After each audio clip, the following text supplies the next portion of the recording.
He is speaking from the Pathway Strategic Relations. The title of this speech is Five from Motivational Strategies. Just speech, Stefan will discuss 5 lessons learned from comprehending motivational strategies pathway. Consider this lecture on unboxing his motivational strategies. He hopes you will you'll learn from this presentation, perhaps try motivational pathways yourself. I think fellow Toastmasters and honored guests, you give me a few seconds. I'm going to go on and put my PowerPoint slides up here.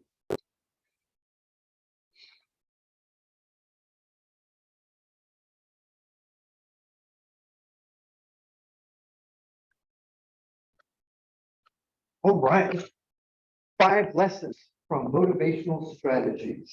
I get to do this presentation because I finally finished motivational strategies.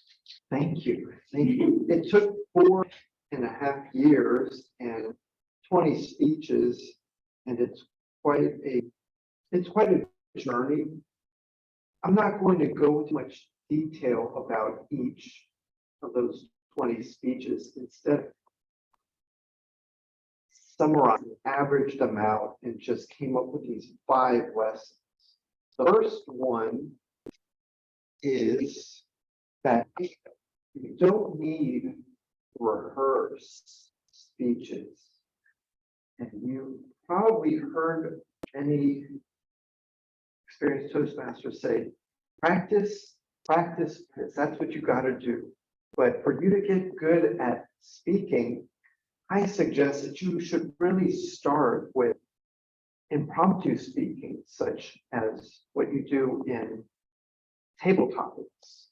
And as you know, you just have 2 minutes to come up with a new speech. So the question that you've been given, this is a skill that all of us have worked on. And I myself still have trouble with it. I'm trying to get better and better. My suggestion is join me on the path and try to get a little better each time you do an impromptu speech. My second lesson that I wanted to talk about was that rehearsing speeches can still be helpful. What do I mean by that? What do I mean is that if you want your speech polished good, you really should rehearse that. It's going to help you. And certainly the best speakers probably will tell you, I rehearse speeches and I think it's really good to do it. So I would say, yeah, definitely get rehearsal in if you can. And for certain speeches that would be a little more tricky, definitely the rehearsal is going to help. I would add that I had some experience having a PowerPoint and being on Zoom, and I did not do too much rehearsal. And what happened was that the PowerPoint fell out of the screen and people could see everyone in Zoom, and that messed up my speech presentation. I thought, well, it would probably be better if I'd have rehearsed a little more in this moment. So definitely it does help to rehearse. My third lesson is that if you go motivational strategies, if you get to at 1, you're not going to do too much motivational strategies. You'll do icebreaker, you'll do feature presentation. You're not going to really learn too much at level 1 nor at level 2. You're really will learn motivational strategies at level 3. So my third lesson is that to go to level 3 in order for you to learn the real gist of motivational strategies. And what are some examples of what you will learn at level 3 in motivational strategy? We'll say that the giving social speeches was pretty fun, and you actually 2 different speeches. First one that I chose was to give an award. So I dressed up and made gold home and made it look like I was delivering the academy award. So I thought that was really fun and built up a lot of suspense in order to make the speech more interesting. And also I did a social speech of thanking my grandma, which is somewhere in those videos. And the fourth lesson that I wanted to give was that when you get to level 4 in motivational strategies, you're going to finally learn how to do some leadership. And how does that work? Well, you're going to have to gather volunteers, and at least one person will do, but definitely have to gather some people to work for you and to execute your tasks. And also you'll have to do some meetings and make up agenda and figure out what you do each week, what kind of goals you want to accomplish in the term as a long-term goal, but also which week, what are you going to do for that week?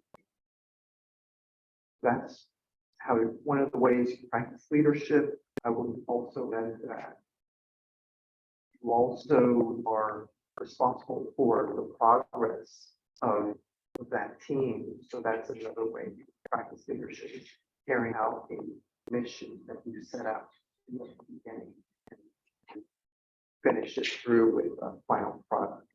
And I did that with the